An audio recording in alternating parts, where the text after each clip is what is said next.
I turned 21, and in this video I'm going to be sharing with you 20 lessons that I've learned in the past 20 years of my life. I mean, these lessons have shaped my life so much.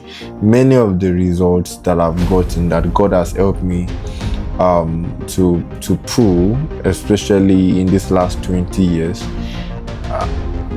many of them are only possible because of these lessons I learned. These lessons shaped my life. They actually transformed my approach to life, and through them God has been able to help me pull crazy results. And I just hope that you really pay attention to these lessons, because they can literally transform your life and change your life like night and day. The first year is that the company that you keep influences your exposures, and your exposures can literally change your life. I grew up in the village. I spent all my life in the village until I think I turned 10 years. And that was when I went to a boarding school in another village, but I can call that a town because it is way bigger and it is a bit more developed than my place, right? Then I went to a boarding school, and in boarding school, you meet different kinds of people.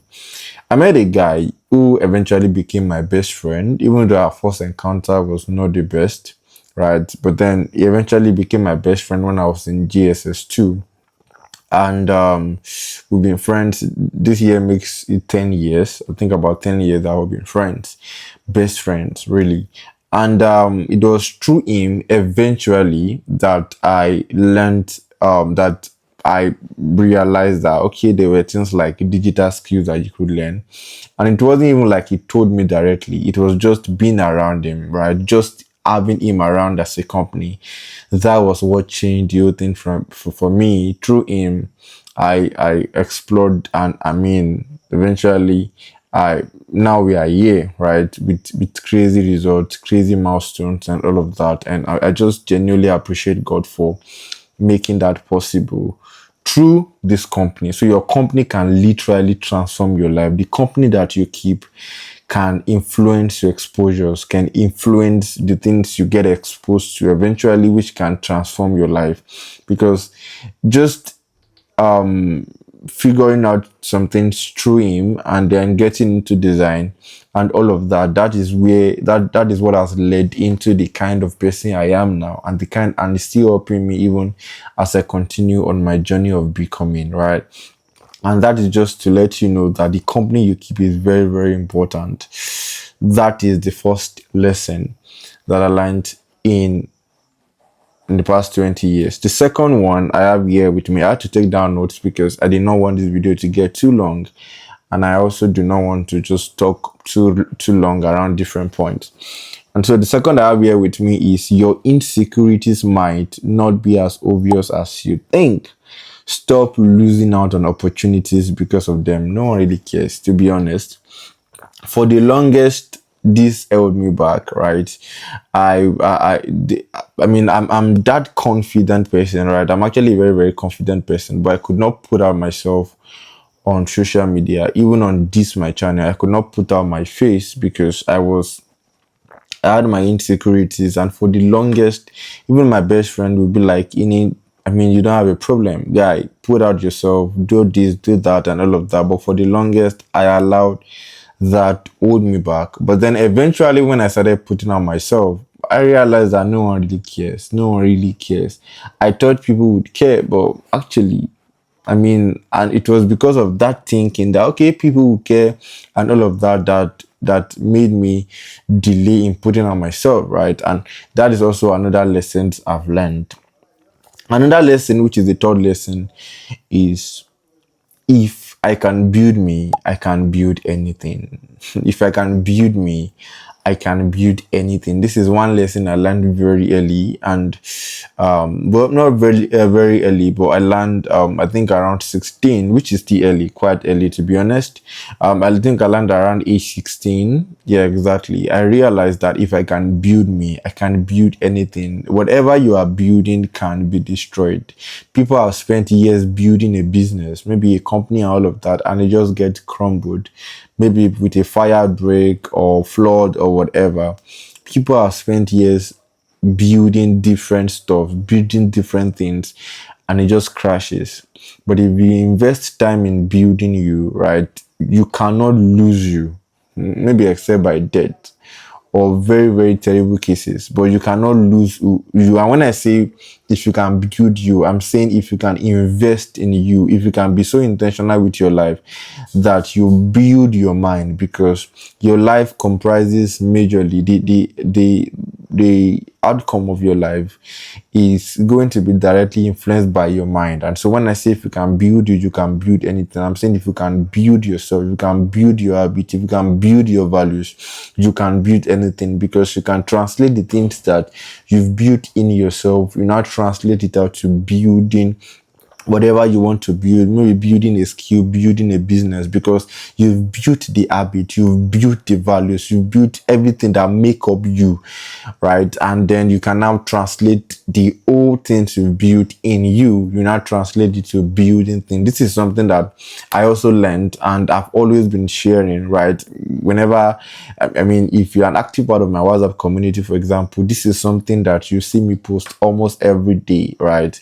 Which is, if I can build me, I can build anything. Whatever I build, I can lose. If I build a skill, I can lose, and all of that. But if I build me, then I can build anything. Even if what I'm building crashes eventually, it's something that, even if what I'm building crashes, it's something that I can always build it back up when I've built myself, because I understand how I built whatever I built, and I can engage the values, the habits I've built again into building whatever I lose. And so that is the third lesson I've learned over the past 20 years. The fourth one I have here with me is curiosity is a two-edged sword. This is one lesson I also learned. Curiosity is a two-edged sword. It can transform your life and it can destroy it depending on what it leads you to. Curiosity is very powerful. You see, curiosity has not destroyed my life, but then I've experienced the two sides of curiosity, right? I experienced this in the last 20 years of my life. I experienced the two sides of curiosity. I mean, curiosity has made me do really amazing things, has pushed me to try out different things. I got into design because of curiosity, right? I was just curious. Okay, let me just risk it. Let me just give this a try. I mean, I wasn't sure what I was doing, but I just decided to do it because I was curious. Oh wow, this is interesting, right? And then there are a couple of other decisions, really amazing decisions that I've taken because of curiosity. The other way around, there are some things I've gotten into, some things I've done, right, that curiosity led me to. I was curious, and then I mean, I just explore, right? I did all of those, and what led me to all of that was curiosity. So this is one lesson I also learned in my 20s. So you have to be able to direct your curiosity, right? And you see, the interesting thing about curiosity is many times you are curious because you want to know, right? This knowledge many times that pushes curiosity, it influences curiosity. So because you want to know, oh, you are curious, so how does this thing work? Oh, they said this thing is this and this. Oh, let me even check it out, let me confirm it, and all of that is what pushes you. And I mean, this is something I've learned. And if you are still maybe a teenager or you're a young person saying this, what I will say is that as much as possible, curiosity is a good habit, right? I mean, curiosity is a human thing. It's normal for you to be curious, but know when to stop. I think that's what I would just say. Know when to stop. Know when to stop. Because if you do not manage your curiosity, it can lead you into things that you would have easily avoided if you actually just stopped when you had to stop, right? The fourth point, or the fifth point I have here with me, the fifth lesson I've learned, not a point, these are like my life lessons, and you can see me connecting them to my life experiences, some of the past experiences I've had. I mean, this is not just something I randomly came up with. These are literally lessons that I pulled out from my different experiences. The fifth one I have here is how far you can go can be shaped really by your mind. How far you can go can be shaped by your mind. You see, many times your environment, what your environment does is that, I mean, if depending on the environment you are, when your environment limits you by limiting your mind, and because your environment literally would influence your exposures, right? And so depending on what you get exposed to, these are the things that actually influence your mind, influence your mindset. It directly influences your mindset, to be honest, right? And so if you grow up in the midst of people who you do not see and get different opportunities, there's no way you won't be exposed to such opportunities. If I did not go to the boarding school where I met with that friend through whom I eventually realized the